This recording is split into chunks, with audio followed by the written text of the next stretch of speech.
पिछले 4 साल में पार्लियामेंट के लोकसभा के मेंबर के रूप में जो मैं डिफेंस कमेटी का स्टैंडिंग कमेटी ऑन डिफेंस का जो मेंबर हूँ, तो कुछ सीखने को जरूर मिला।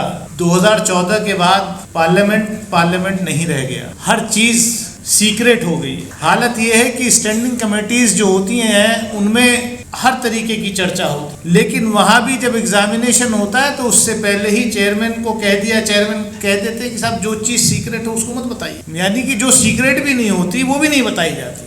तो हम लोग किस भूल में, पिछले दिनों में जिस तरीके के जो इंसिडेंट सामने आए हैं, और ये सही कहा कि जो फेलियर है गवर्नमेंट के देश की सुरक्षा को लेकर, उन फेलियर्स को ही लेडर बनाकर के सरकार जो है इस्तेमाल करती है और फिर चुनाव जीत के आ जाती है। ये वाकई दुनिया में किसी और कोने में नहीं हो सकता, ये सिर्फ हमारे देश में हो सकता है। ऐसे भक्त बना दिए, लोगों की सोच जो है उस पर ब्रेक लगा दिया गया है। नफरत की खेती जो पिछले कुछ वर्षों में हुई है, उस खेती के फल, जहरीले फल उपज जो है अब देखने को मिल रही है।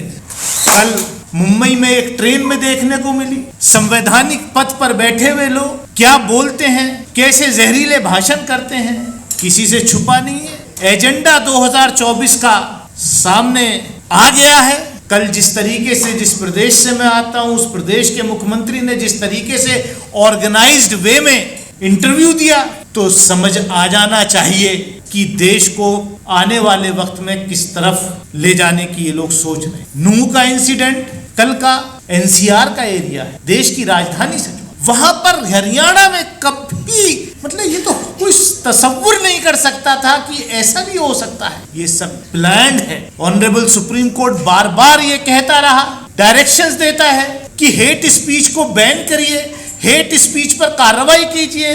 सरकार को कहा, डिस्ट्रिक्ट अथॉरिटी को डायरेक्शन दिए, लेकिन क्या किसी हेट स्पीकर के ऊपर कोई कार्रवाई हुई?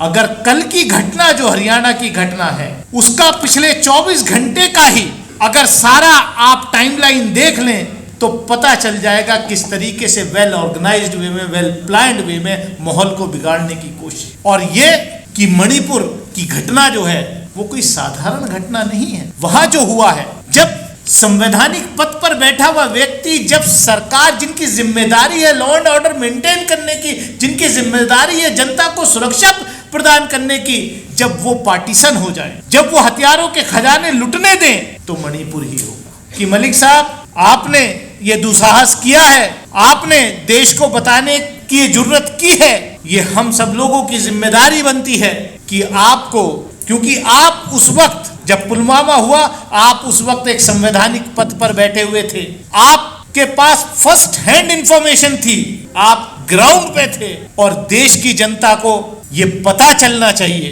कि पुलवामा क्यों हुआ, कैसे हुआ। मतलब ये अजीब है, जिसकी जिम्मेदारी होती है।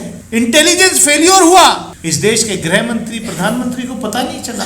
चाहे पुलवामा का इंटेलिजेंस फेलियर हुआ हो, चाहे मणिपुर में इंटेलिजेंस फेलियर हुआ हो, चाहे एनसीआर में इंटेलिजेंस फेलियर हुआ, किसी की कोई जिम्मेदारी नहीं तय की जाती। मैं ज्यादा कुछ ना कहते हुए मैं एक बार फिर ऑर्गेनाइजर्स को मुबारकबाद देता हूं, और ऐसे सम्मेलन, ऐसी मीटिंग्स देश भर में होनी चाहिए।